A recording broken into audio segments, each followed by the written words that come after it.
In less than 24 hours, I finished Wildside by Elsie Silver. The audiobook was absolutely phenomenal, but honestly, every audiobook from the Rose Hill series is phenomenal. These books just keep getting better. I think I gave Wild Love and Wild Eyes both 5 stars. Wildside was an easy 5 stars. I absolutely love these characters. I love the story.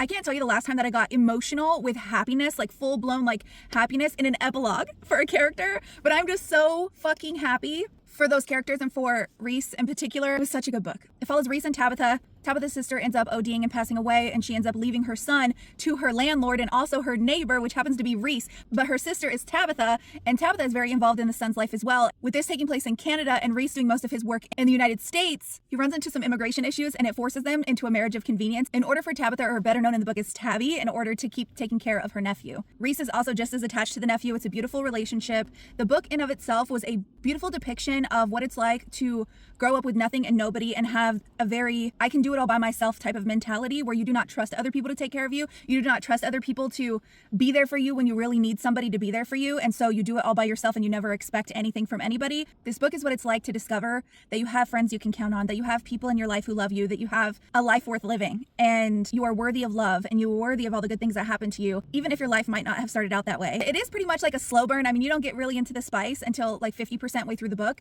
or a little bit more maybe. But what I will say is the tension, the sexual tension is phenomenal. The storyline was phenomenal. Like, I did not notice that I was missing the spice because the tension was so good and the yearning was so good. And I feel like he fell first for her, like big time in this one. And I love that when the guy falls first. Once you get past that 50% mark and the spice starts rolling in, it is perfection. Elsie Silver knows how to write spice. I'm telling you. Audiobook, 10 out of 10. Definitely recommend.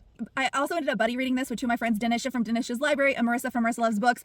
And just special thank you to them for handling my psychotic and out of nowhere text messages with absolutely no context, because I don't want to give away any spoilers. But I had to talk to somebody about it when certain things were said or were happening. Like, for example, there's a lot of my wife and my husband references in here, which just like got me all giddy and kicking my feet. He's definitely a jealous man and I love to see it. Cannot wait for the last and I believe final book in this series. That's crazy.